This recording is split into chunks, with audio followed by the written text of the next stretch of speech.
Welcome, everyone. This is Nichel Anderson for my podcast show, Nichel Anderson Short Stories and Beyond. Guess what is today? Today is the finale of my last podcast episode for my season 1 2017-2018 for this podcast show.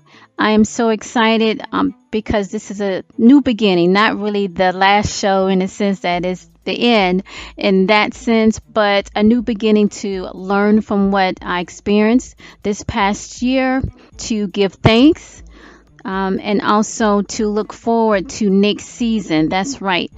I will keep this podcast because I love writing stories for those that have been following me, and I have said that before. I'd like to continue this journey with MOLIAE, plus to roll out some new stories in a different time frame, not dealing with ancient Egypt, but modern day stories, or maybe touch into my Harlem Renaissance. If you've been following me on my podcast, I mentioned that I used to write for the Harlem Renaissance. I had a column, and that's how I just really fell into W.B. Du Bois and all of those talented people during that time of artists in different aspects, from writing to painting to poetry, so forth. And anyhow, so I want to write about that time as well in short stories. Now, this particular podcast, if you've been following me, pretty much I release clips. I sometimes release full short stories, but this is considered premium content. So most of the time, those clips are giving you a taste of what's going on and continuing on to the next week. But as well, each one, you have to become a patron to be able to get the full short story.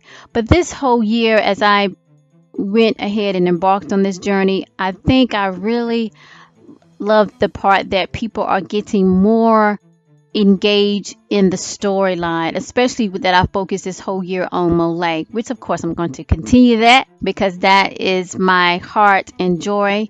That's what started off to me to continue to write. That was the first manuscript before I even wrote that business book, trying to help people in corporate America or in the corporate business life.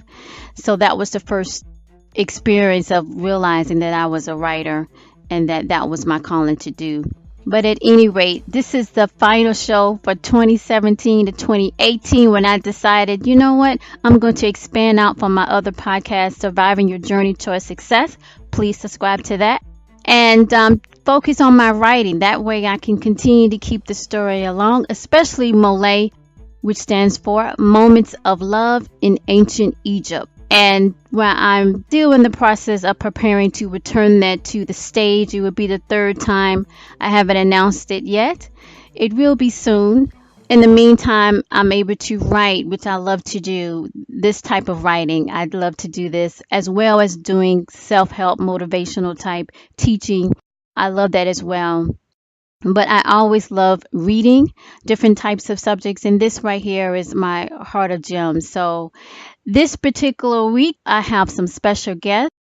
Mr. Victor Darrell and Reese Haynes has joined in to read some lines of some characters. Pretty much Victor Darrell will be reading for King Mahlon. Reese Haynes will be reading for Comrade Jetur. Now he's the general at this point. If you've been following these episodes, he became general. That episode was titled When a General is Born. You can check that out. He also has been cast. Reese is like a Renaissance man. He does everything, along with Mr. Darrell. So at any rate, he will the prestige return of MOLIAE stage play, and he was cast as the general, Comrade Jetur. He has joined me and to read some lines in this episode. So in this particular episode, you will get a feel for exactly this whole, not everything. You're not going to know everything, but you're going to get a good idea of where it's going. A little bit of loose ends will be tied up, but not too many. And you get to actually kind of get a feeling of perhaps how season 2 will roll out. Of course, I'm going to surprise you. It's going to be not really you expected. Of course, I'm going to have new characters because, as I mentioned last year, I thought this would be also good for me to write and also introduce new people to the storyline of MOLIAE. So by the time I announced that the stage play, this is the one date we're ready to roll this out for the prestige return of MOLIAE stage play, you will be able to really connect to the characters, those main characters that surround Princess Amina. And Princess Amina, of course, is the future daughter, as we're talking in this season 1, of King Mahlon and King Hagar. But it was through Princess Amina that I wrote the book Mitsrayim. Mitsrayim book is based on MOLIAE. So that was the production it made from my book. But at any rate, this particular episode is going to close some doors but open a little bit to the unknown. It's not over, right? Because the whole first episode, it came to me to do this, that led to me to create a second podcast, was before the time of Princess Amina. That's episode 1. And so Amina has not been born yet. So these are lead up to that moment in where we get into those two kings that the production, the short film and the stage play that focuses on. But when we go back to stage, all of these characters, most of them will be on stage, and so you can connect to that. So in this episode, we're dealing with some new characters, some characters you already have known that I had mentioned. And we're going to go ahead and wrap this up for 2017-2018. Of course, in the last episode, you saw where there was definitely some betrayal going on to lead up to what's coming next. So stay tuned.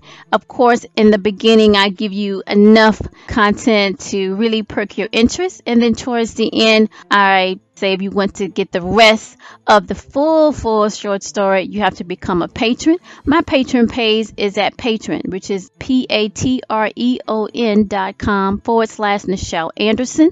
You will see the description in the description box below to click that and consider to become a patron. You get rewards, especially when I start the stage play. It's going to be so many things going on. You want to be a part of that behind the scene and to give giveaways and stuff like that. So consider to visit that page and become a patron.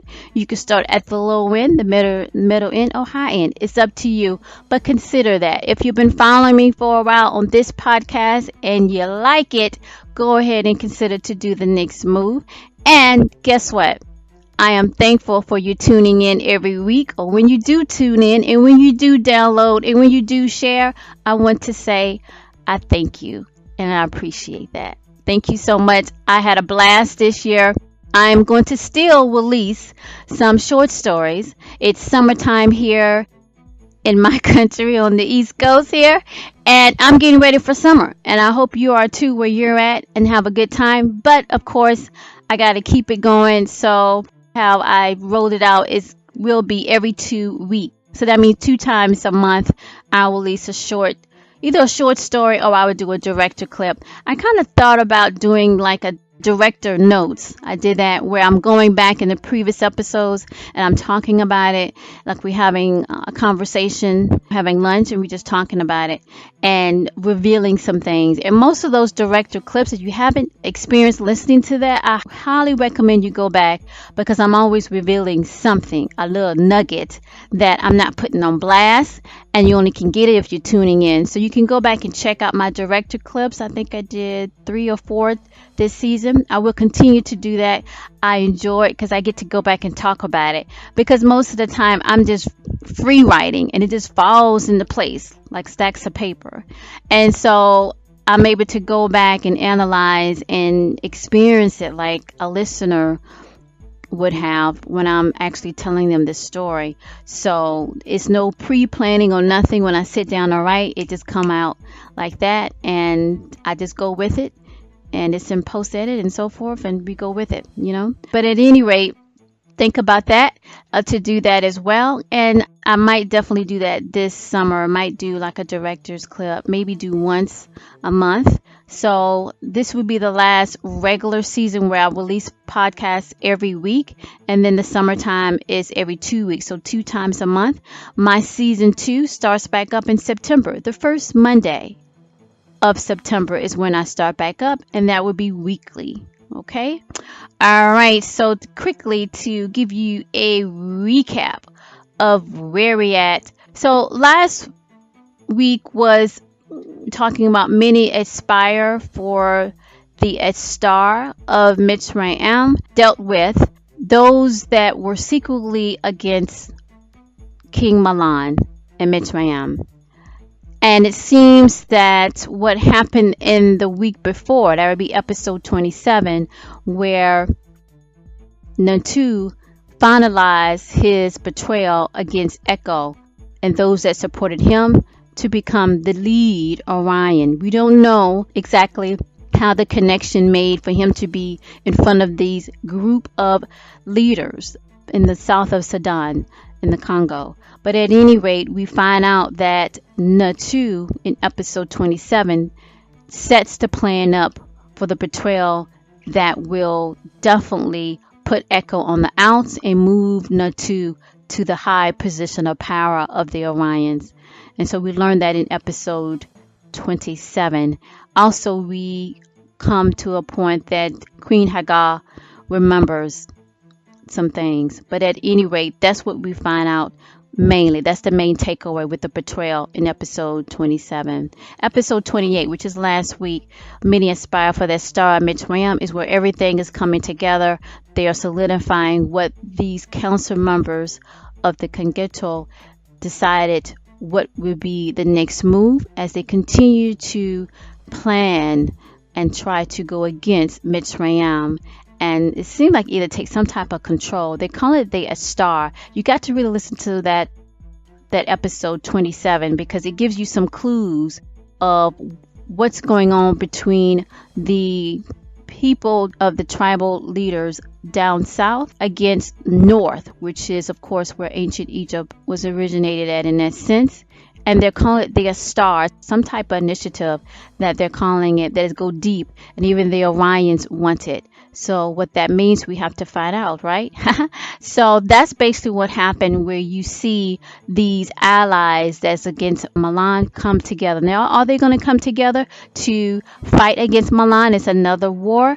Are they going to come together in a sense that they're going to recruit more people? You don't really know in a sense, but you know something's going down, and you know Echo has whatever followers that he had. It seems that they decided to go on the side with Natu because Natu found something, right? And he found something that he felt that with that he can move forward and bend King Mahlon to agree to whatever the star of Mitsrayim is about. And so that's what you have to pretty much tune in or become a patron. You can get the whole story and piece it together, right? But for right now, this is basically what we're going with. So let's go ahead and begin for my season finale, episode 29, for my podcast show, Nichel Anderson, Short Stories and Beyond. Titled, Bountiful is Thee Amongst a Mitsry King. Opening scene. In Mitsrayim, King Mahlon is talking with his advisors. 30 royal high-rank officers are near the king with Comrade Jetur reviewing some area terrain on a map made of papyrus. King Mahlon hears the golden doors open and felt it was someone he knew. Before the person was announced, he turned to see the queen.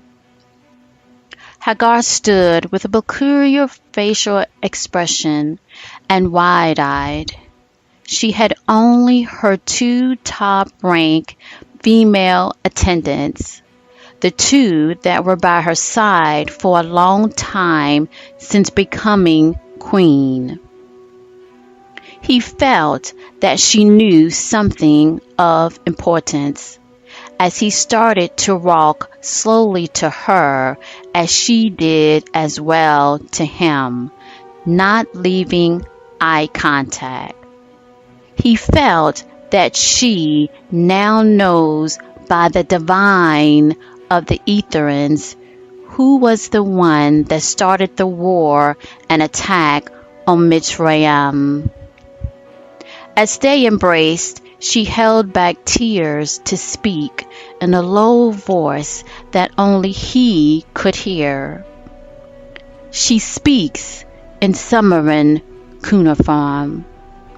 Ekanu vaset nafa nasa isit vaku wasino bakanuma manisi.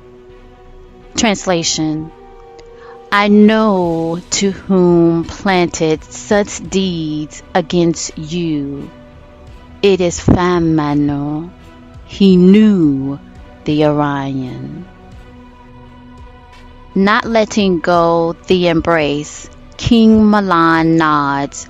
Only a moment later, they step back, and Queen Hagar bows her head before the king as her two lower royal attendants step forward near the queen. King Mahlon turns to face the others at a distance, as by then they too felt something important has been revealed. Silence filled the room before King Mahlon spoke with authority. The words I speak shall not leave this realm until I speak of so in the coming Atsu days to many. I move to embark the Hanato order in the western part of the Sudan.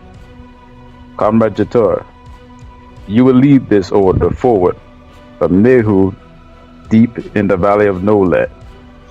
Send to me for what you find as so.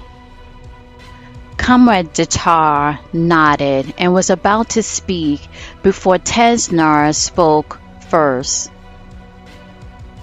If I may speak, King Mahlon. You may. Will such an order placed before us this day, that we are not to know the move behind such a position forward as this, my ruler? He slightly bowed before the king and queen, that Hagar was still standing a few feet away, only looking at Mahlon with his back slightly turned. Arce, in time of Aspu, and what the Ethereans allow, I will make it so for what seeds were planted that led to this moment.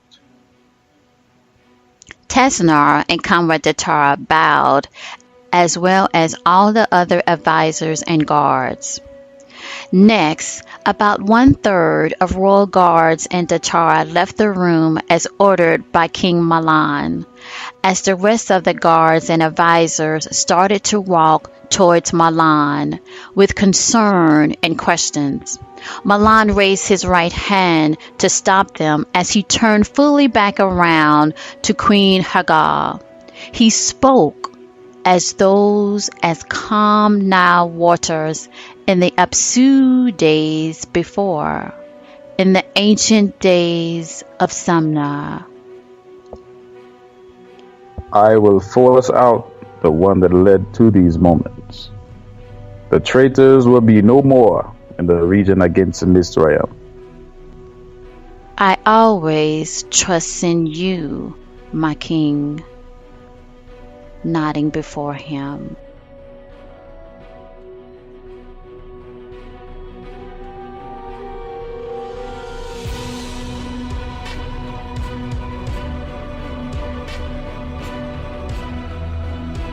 Scene 2. Days of Apsu. And 3 days later, before word reached back to King Mahlon, he was in the royal Manite room. He was even more stronger and bolder as his runes were fading, giving him the insight that soon everyone would know of this day and beyond. Suddenly, The private entrance to the Mitsrayim room opened, and he stopped writing in cuneiform on papyrus to see to whom was entering as such. It was Comrade Jetur with a rolled-up papyrus message. King Mahlon read the contents written in a secret code of military knowledge of those days of Canute. Before he could speak, he saw Queen Hagar enter into the room chambers. The doors closed behind her as the two stood a few feet away. Leave in the early dawn. Only bring the first half of my royal guards, along with the Metu soldiers from Ganeto. As you wish, my king, said Comrade Jetur, bowing before Mahlon and then turning to leave. He also bowed before the Queen Hagar before leaving the royal chambers. Queen Hagar spoke. In this day you are bountiful and will be beyond. The Etherians have spoken this to me. Arce. Silence filled the royal chambers as the ripple of Nile waters could still be heard in the distance.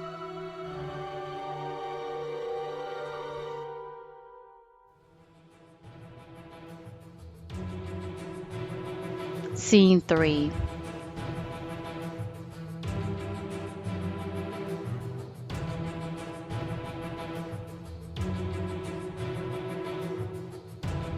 Four days later, on the opposite side of Ganuto, there were deep tunnels in the size of two rivers enter one. Echo was talking to a few that had not betrayed him as of yet. Suddenly, there was commotion from the far end of the tunnel.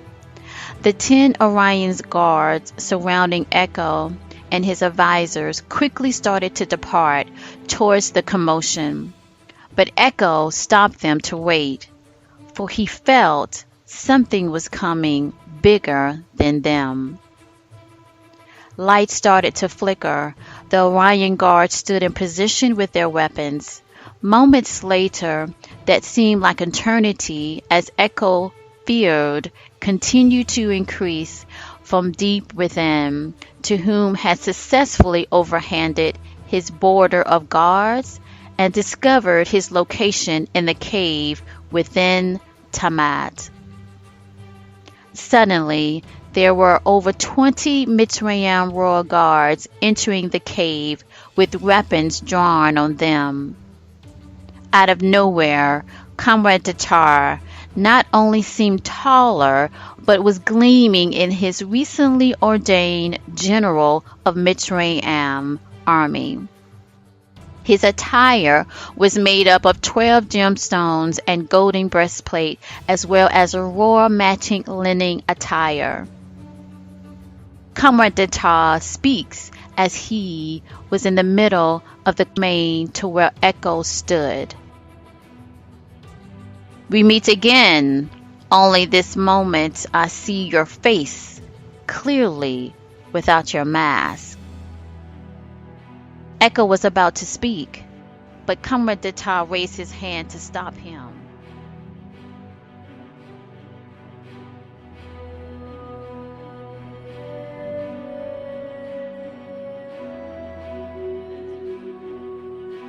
And your day has come, Echo.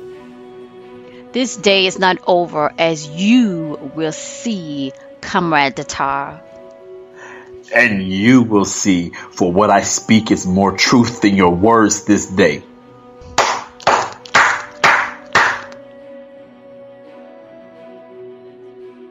I bring you the Queen of Mitsrayim, Queen Hagar. You shall bow before a Mitsrayim royal.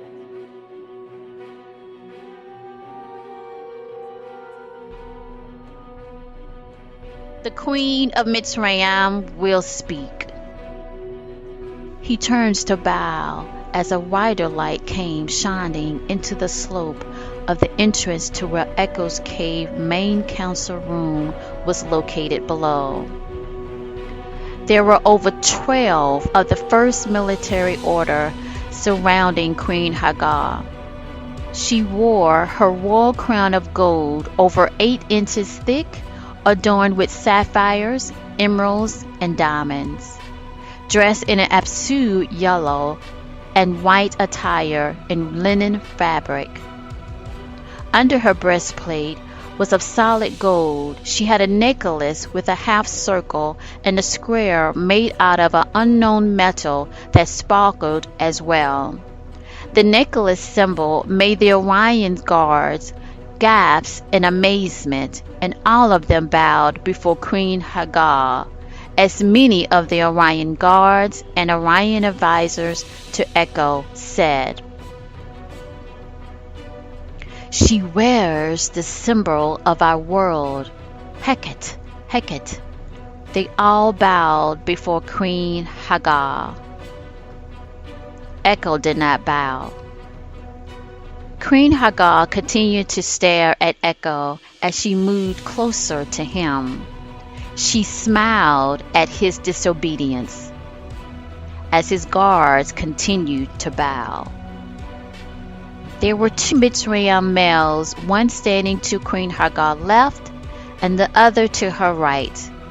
They were from Ezra, High Council of the carrying large round golden bowls of Nile water. She speaks in their language. Nahu, Rekin Masam Mitsrayim, Fatala Samfasu, Nawabase Fatema Vanotile. Translation. Now you want Mitsrayim.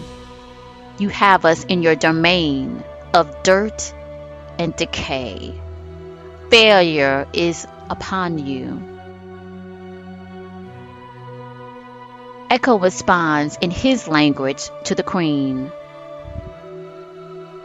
Vesla Nadret Halat Balfu Queen Hagar. Translation. Never will I bow before the Queen Hagar. Echo reached for his sword so fast, but he quickly was the one shocked as Queen Hagar raised her right hand with a force that seemed to shook the domain of Echo Cave.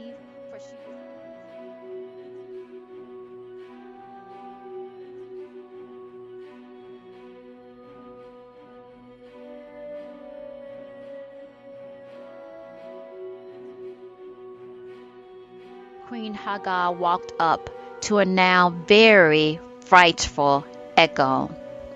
Although he quickly masked it as his many years in combat taught him so, but he knew that the time had passed to overthrow the rule of Queen Hagar in this domain. So he bowed to the queen. Queen Hagar was only a few inches from him. She speaks. Your aim against my king was not wise. On you and your advisors move from Mitsrayim. Echo. I was ordered as such. As he felt her telepathic abilities were entering his mind unstoppable of control.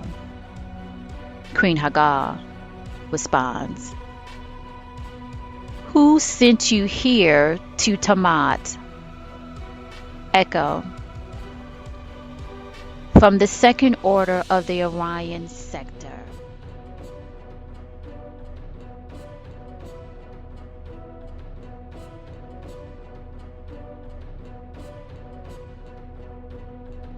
Why against my king Mahlon of Mitsrayim?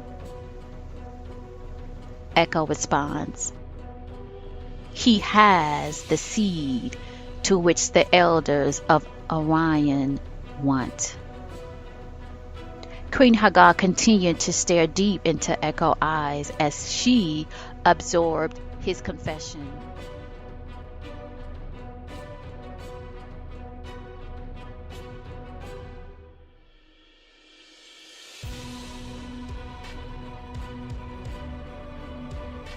She returned the stare into Echo's eyes before she spoke with force of those of the ancients.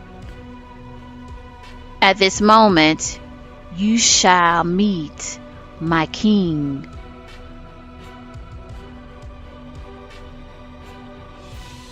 Glimmer of light came streaming into the cave from the opening now into the cave domain of Echo.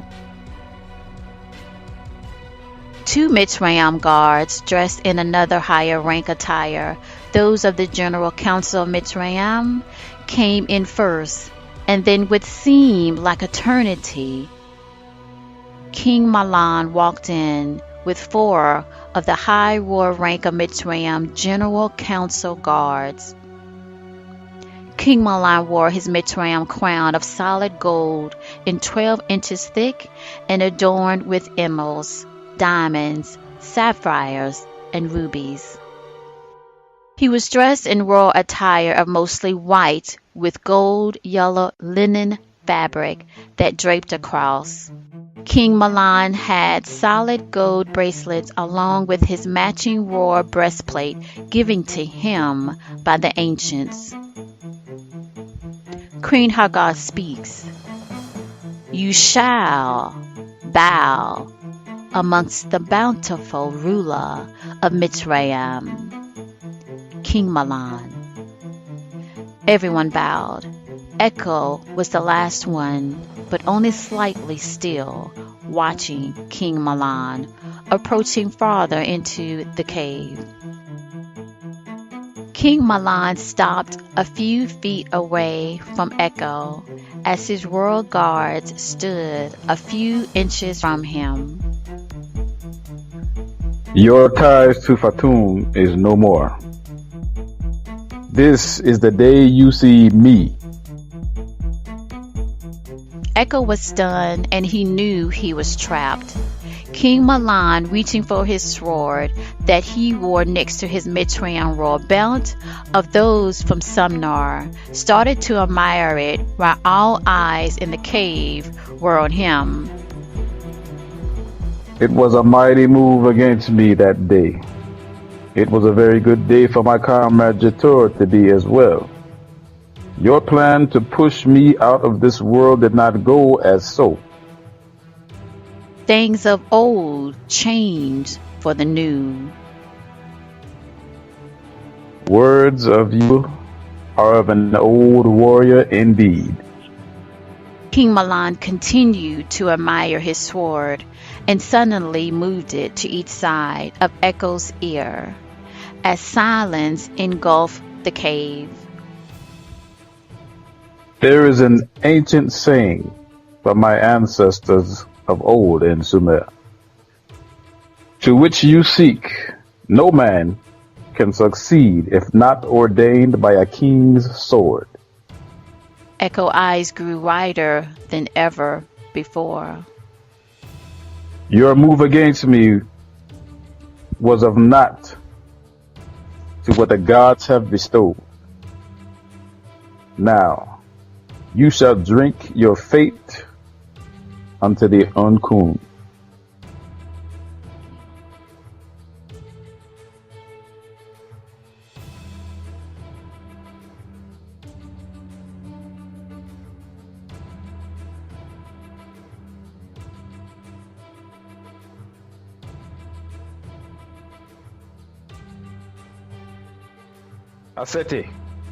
Aseti. Translation: Leave, leave.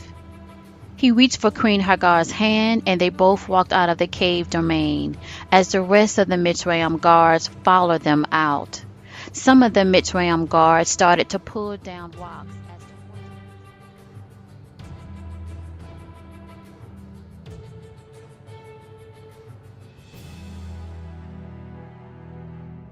out and fight the remaining Mitsrayim guards, but Echo ordered them to stop, as he knew it would be futile. Hekanum balakanu. Hold down. Translation: Hold down. The king has spoken. Outside of the cave, King Mahlon was holding Queen Hagar as the Mitsrayim military, led by Comrade Jetur, started to board up the secret entrance to the cave. Only Mitsrayim guards were preparing their departure back to Mitsrayim. King Mahlon, still holding Hagar close, spoke into her ear of the near future. In Anum, all things are possible. Ashe. It will be so. End scene.